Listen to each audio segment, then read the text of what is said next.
एक दिन की बात है, एक चालाक बंदर का नाम मोमो था जो एक खुशगवार जंगल में रहता था। मोमो को अपने आसपास हर चीज को देखना बहुत पसंद था, खास तौर पर वो इंसान जो जंगल में आते थे। दिन एक टोपी फरोश जिनका नाम मिस्टर पटेल था, एक बड़ी छांवदार दरख्त के नीचे अपनी दुकान सजाने बैठ गया। के पास दुनिया की सबसे रंगीन टोपियां थीं। मिस्टर पटेल ने आराम से बैठकर कहा, आह, टोपियां बेचने के लिए ये एक बेहतरीन दिन है।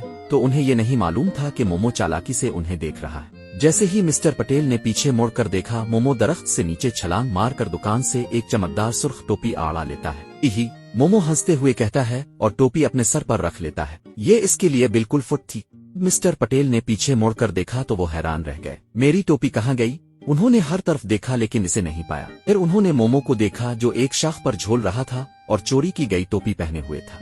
बस आओ तुम छोटे चूर, मिस्टर पटेल चला रहे थे, मुझे वो टोपी चाहिए। मोमो सिर्फ हंसा और दूसरी टोपी इस बार एक नीली उठा ली। मोमो पसंद? मोमो ले। इसने चक्रों में टोपी अपने सर पर रख ली। मिस्टर पटेल परेशान हो गए। मैं अपनी टोपियां कैसे वापस हासिल करूं? उन्होंने सोचा। फिर अचानक उन्हें एक जबरदस्त ख्याल आया।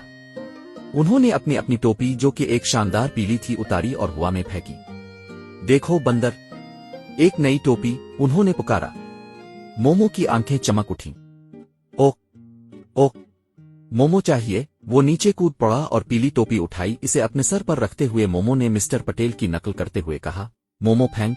और इसी तरह इसने अपनी सुर्ख टोपी हवा में फेंक दी। अरे, वो मेरी टोपी है, मिस्टर पटेल ने कहा, लेकिन वो मोमो की हरकतों पर हंसे बगैर ना रह सके। ठीक है, देखते हैं कि ये कैसे चलता है। मोमो ने फिर अपनी नीली टोपी देखी और सोचा, मोमो फेंक। इसने भी वो टोपी हवा में फेंक दी, लेकिन वो इसे पकड़ नहीं सका और वो सीधा मिस्टर पटेल के सर पर जा लगी। हाँ, मोमो तुम्हें पकड़ लिया, बंदर ने छेड़ते हुए कहा। मिस्टर पटेल अब दो टोपियां पहने हुए थे। मिस्टर पटेल ने दिल से हंसकर कहा, खैर ये एक तरीका है बांटने का। क्या हम तिजारत करें? उन्होंने नीली टोपी उतारी और मोमो को वापस दे दी। मोमो खुश होकर ताली बजाने लगा। मोमो पसंद, और उसने फौरन सुर्ख टोपी नीचे फेंक दी। आखिर में मिस्टर पटेल ने मुस्कुराते हुए अपनी सारी टोपियां जमा की और कहा, तुम एक शरीर बंदर हो लेकिन तुम वाकई चालाक हो। बस याद रखो, बांटना चोरी करने से ज्यादा मजेदार है। मोमो ने सर हिलाया, इसका दिल खुशी से भरा हुआ था।